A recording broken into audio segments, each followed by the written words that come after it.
It's Oren Prunken, and today I want to talk to you about networking. And a lot of people tell me that networking is overrated, and for the most part I agree. I don't think it's a massive return on investment, despite many people in business thinking it's a great idea. Now I'll give you my reasons why eventually I don't think it's a great idea, but I just want to start off to say that I am an introvert. I may not come across like an introvert. A lot of people that I tell that I'm an introvert are baffled. So externally I come across very extroverted, but if you actually look at the definition of introversion and extroversion, it's actually where your energy comes from. And I don't actually feed energy off other people. I get energy from within, and I can spend days by myself and be totally fine with it.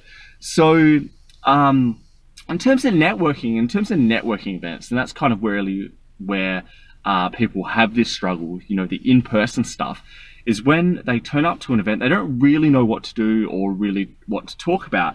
And I'm actually going to approach it from two different angles. The first one, which I learned from my days in hospitality when I was DJing and emceeing nightclubs and actually hosting club nights. There's two concepts. One is being approachable, and the other is being able to approach people. So DJs and MCs should really be approachable. They can't be this person on the top of the mountain that no one can relate to or talk to, even though a lot of those people in those roles think that's the case. Another one is approaching, so being a host of club nights. You really need to be approaching people and talking to them and being outgoing. Now, I'm actually going to talk about the approaching part of networking to start with. So when, I go to a networking event, most cases I don't know anyone. By definition, I'm there to network, to make new contacts.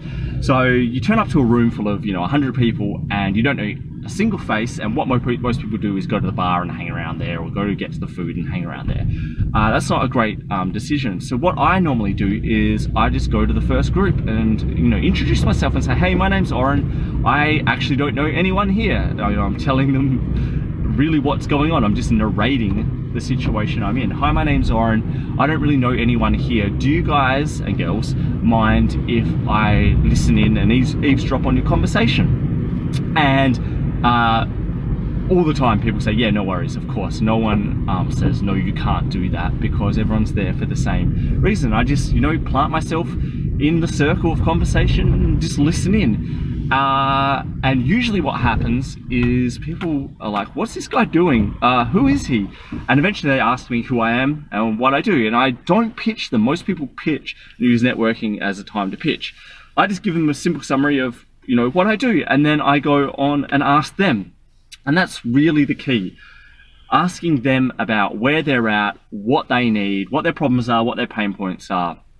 To see if I, later on down the track, not now, don't pitch them now, if I can solve it or if I know someone else who can solve it for them. And really, that's the basis of what I do for networking conversations. Later on down the track, I pitch them if it's something I can help them with, or later on, way down the track, I give them an introduction to someone else that can help them. But just in that in-person networking opportunity, that's all I do.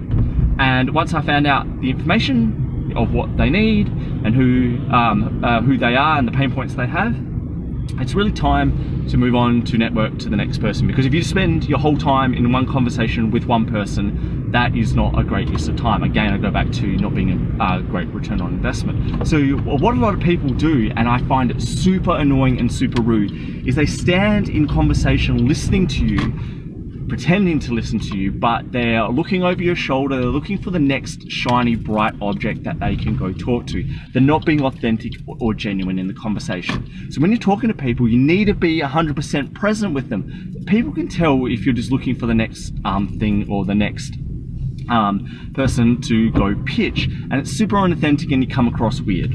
So what do? There's a couple different ways of doing it, and there's a thing called merging groups.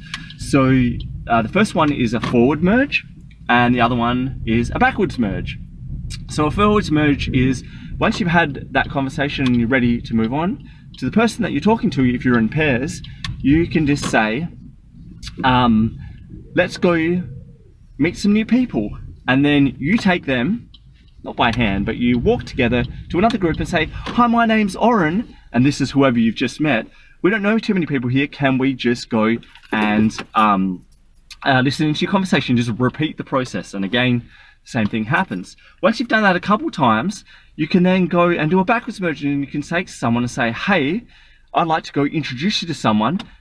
And then you go back to someone that you've already met and say, hello, so-and-so, meet each other. And you've just merged groups. And you just keep doing that. It's a really, really authentic and socially acceptable way to exit a conversation, but also add value to someone else when you're going into that conversation.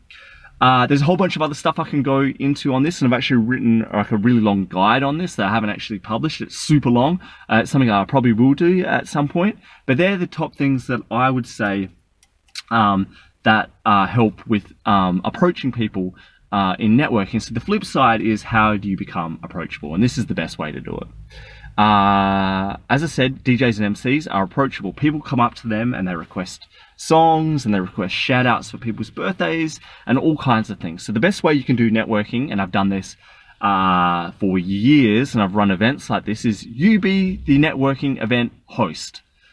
You actually go out and organize the event and invite all the people and take responsibility for that. Now, this is awesome for introverts because you don't actually need to go and do any of the approaching that I just talked about. People come and approach you. You become the leader of that group, and people become wanting to actually get to know you. So the positioning is so much better.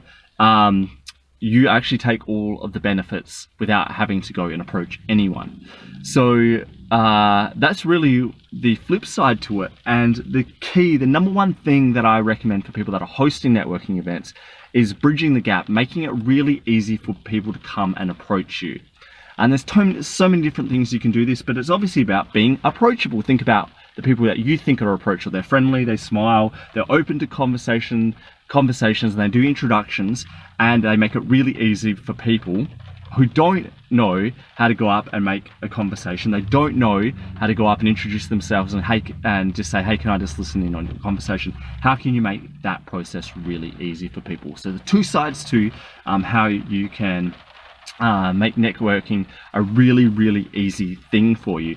And I really hope that helps you with what you're doing with networking. And a lot of people say that networking is not a great return on investment and really overrated. I kind of agree with that, but there's some ways that I hopefully have outlined here that can make it worth your time if you find yourself in a networking situation, or you do think networking is a great place to start and generating leads and so on. But don't pitch. Do that way later on. You've got to think about the customer journey and the sales process, where people fit in with that. It's really about getting to know people and people getting to know you, and also them liking you way before they even trust you, where you can go and pitch. And that never happens in a networking event. So hopefully that helps you. Love you to go try this out next time you find yourself in a networking situation, and then let me know how you go. And until we talk next time, I hope you have a fantastic day, and goodbye. Thanks for listening, and if you like what was on here and want more, please go to orenprunken.com.